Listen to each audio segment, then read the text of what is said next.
বিরতির পর আবারও আমন্ত্রণ আমাদের খবরে সাথে থাকার জন্য ধন্যবাদ সবাইকে। বিমানের সকল দুর্নীতি ও অনিয়মকে বন্ধ করা হবে বলে জানালেন নর্দাম্পটন সফররত মন্ত্রী ফারুক খান। বিস্তারিত জানাচ্ছেন আমাদের মিডল্যান্ডস প্রতিনিধি সৈয়দ নাসির। বাংলাদেশের বিমান ও পর্যটন মন্ত্রী ফারুক খান গত 19 জুলাই নর্থাম্পটন সফরে আসলে স্থানীয় সেলিব্রিটি শেফ টিপু রহমানের তামারিন রেস্টুরেন্টে তার সম্মানে এক সংবর্ধনা সভার আয়োজন করা হয়। প্রিন্স সাদিক চৌধুরী পরিচালনায় এতে অন্যান্য মধ্যে উপস্থিত ছিলেন স্থানীয় MP, Northampton city mayor lady mayoress, বার্মিংহামস্থ বাংলাদেশ দূতাবাসের সহকারী হাই কমিশনার ফয়সাল আহমদ প্রমুখ।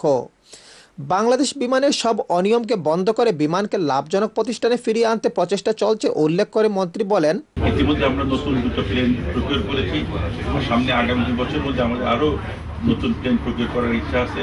ইতিমধ্যে অনলাইন টিকিটিং সিস্টেম করা হয়েছে এবং সেই সাথে আমরা বাংলাদেশের ভিতরে আমাদের যে বিমানবন্দরগুলো সেগুলির উন্নয়নের কাজ শুরু করছি। আমি আশা করি। নিহত সাংবাদিক সাগর রুনি হত্যার বিচার দীর্ঘায়িত হওয়াকে দুঃখজনক উল্লেখ করে মন্ত্রী বলেন, দ্রুত বিচারের জন্য সরকার আন্তরিকভাবে চেষ্টা চালিয়ে যাচ্ছে। প্রবাসীদের দীর্ঘদিনের দাবি বার্মিংহাম থেকে বিমানের ফ্লাইট চালু কোনো পরিকল্পনা আছে কিনা এ ব্যাপারেও জানতে চাইলে মন্ত্রী বলেন, বার্মিংহাম থেকে বিমানের ফ্লাইট আপাতত চালু করা সম্ভব হবে না, তবে আমি এখানে এসে নর্থহ্যাম্পটনে এসে আমাদের প্রবাসী বাঙালি ভাই বোনদের সাথে কথা বললাম, আমাদের আওয়ামী লীগের নেতৃবৃন্দের সাথে কথা বললাম। সকলেই বার্মিংহাম থেকে একটা বিমান উড্ডয়নের কথা বলছেন। এটা আমি বিশেষভাবে বিবেচনা করব। সব ধরনের দুর্নীতি ও অনিয়ম থেকে মুক্ত হয়ে বিমান অলাভজনক থেকে লাভজনক প্রতিষ্ঠানে ফিরে আসুক জনগণের, সেটাই প্রত্যাশা। নর্থহ্যাম্পটন থেকে Syed Nasir, channel I. VAT হ্রাস করে 17.5% নিয়ে আসতে অথবা টেকওয়ে ফুড থেকে ভিএটি সম্পূর্ণভাবে তুলে নিতে আবারও সরকারের প্রতি দাবি জানালো দ্য গোল্ড অব বাংলাদেশি রেস্টোরেটরস।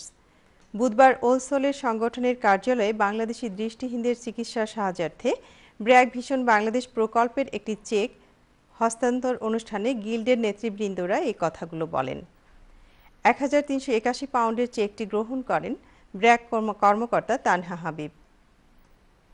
আমাদের বার্মিংহাম প্রতিনিধি আব্দুল আহাদ সুমন জানান, সংগঠনের সভাপতি ইমাম উদ্দিনের সভাপতিত্বে এবং সাধারণ সম্পাদক আব্দুল শহীদের পরিচালনায় অনুষ্ঠানে প্রধান অতিথি হিসেবে উপস্থিত ছিলেন ওলসল কাউন্সিলের ডেপুটি মেয়র মোহাম্মদ নাজির।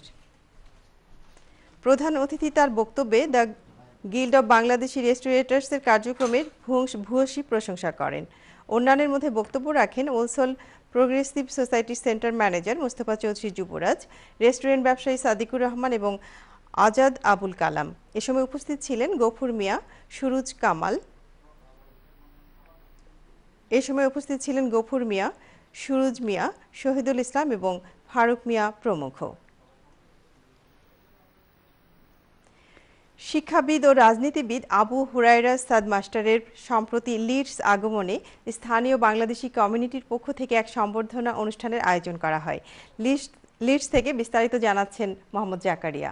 বিশিষ্ট রাজনীতিবিদ, শিক্ষাবিদ ও সমাজসেবক জনাব আবু হুরায়রা সাদ মাস্টারের যুক্তরাজ্য আগমন উপলক্ষে সম্প্রতি লিডসে বসবাসরত জগন্নাথপুর এলাকার নাগরিকবৃন্দের উদ্যোগে এক সম্বর্ধনা অনুষ্ঠানের আয়োজন করা হয়। জনাব আব্দুল বারীর সভাপতিত্বে এবং শফি আহমেদ ও আশিকুর রহমানের যৌথ পরিচালনায় অন্যান্যদের মধ্যে বক্তব্য রাখেন আজিজুর রহিম মিসবা, মল্লিক হাসনু, পীর জিলানি, রাজু আহমেদ, সৈয়দ জহরুল ইসলাম, জাহেদ আলী, শিব্বির আহমেদ খুকন সহ অন্যান্য নেতৃবৃন্দ। বক্তারা বলেন, বর্তমান বাংলাদেশে আদর্শ এবং সৎ রাজনীতিবিদদের খুবই অভাব। চরিত্রহীন গণতন্ত্র এবং সংঘাতপূর্ব অবস্থা থেকে দেশকে বাঁচাতে হলে সাদ মাস্টারের মতো সৎ এবং আদর্শ রাজনীতিবিদকে দল মত নির্বিশেষে আমাদের সবাইকে সমর্থন দিতে হবে। সবাই আগামী জাতীয় সংসদ নির্বাচনে জগন্নাথপুর আসন থেকে জনাব সাদ মাস্টারকে এমপি হিসাবে দেখার অঙ্গীকার ব্যক্ত করা হয়। জনাব সাদ মাস্টার তার প্রতিক্রিয়ায় বলেন, সম্মেলন সভায় আমার কমিউনিটির বিভিন্ন পর্যায়ের ব্যক্তিবর্গের সাথে আমি মিলতে পেরেছি এবং তাদের কথা আমি শুনেছি। তবে বাংলাদেশের এই আর্থসামাজিক অবস্থার প্রেক্ষিতে প্রবাসে যারা আছেন তারাও সন্দিহান এবং তারা অত্যন্ত গভীরভাবে মর্মাহত যে বিভিন্ন ইস্যুতে বাংলাদেশের জনগণ অত্যন্ত বাংলাদেশ জনগণ ভালো নেই এবং আমার বিশ্বাস ব্রিটেনে যারা রয়েছেন তারা ইনশাআল্লাহ আগামীতে বাংলাদেশের আর্থসামাজিক উন্নয়নে বাংলাদেশের পট পরিবর্তনে তারা ভূমিকা রাখবেন এবং আমি দেখেছি বাংলাদেশের মানুষের জন্য বাংলাদেশের জন্য ভাবে এবং আমার গ্রাম ফরিদপুর থেকে আমাকে সম্বর্ধনা দেওয়া হয়েছে গ্রামের মানুষ বিভিন্ন কমিউনিটির মানুষ এখানে এসেছেন সেজন্য আমি তাদেরকে ধন্যবাদ জানাই। লিডসের শাপলা সেন্টার থেকে Mohammad Zakaria, channel I news.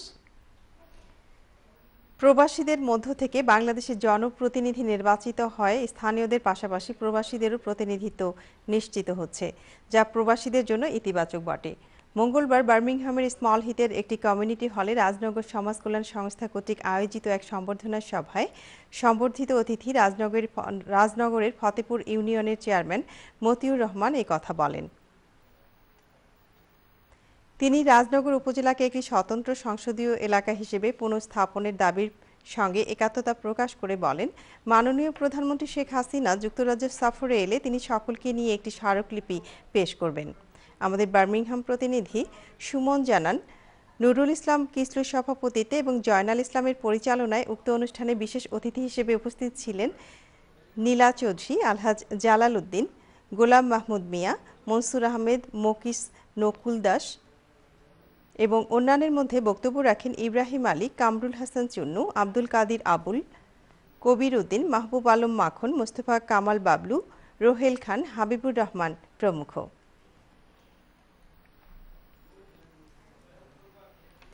এই ছিল আমাদের আজকের আয়োজন।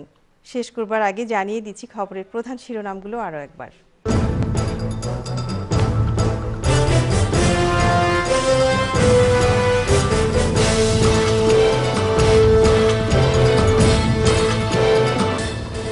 যুদ্ধ অপরাধীদের বিচার প্রক্রিয়া বাধাগ্রস্ত করতে একটি গোষ্ঠী দেশে ও প্রবাসী ষড়যন্ত্রে তৎপর আসাদুজ্জামান নূর এমপি। প্রথমবারের মতো অলিম্পিক মশাল বহন করলেন কোনো বাঙালি নারী। ইলিয়াস আলীর সন্ধানের দাবিতে যুক্তরাজ্য বিএনপির এমপি বব রাসেলের সাথে মতবিনিময়।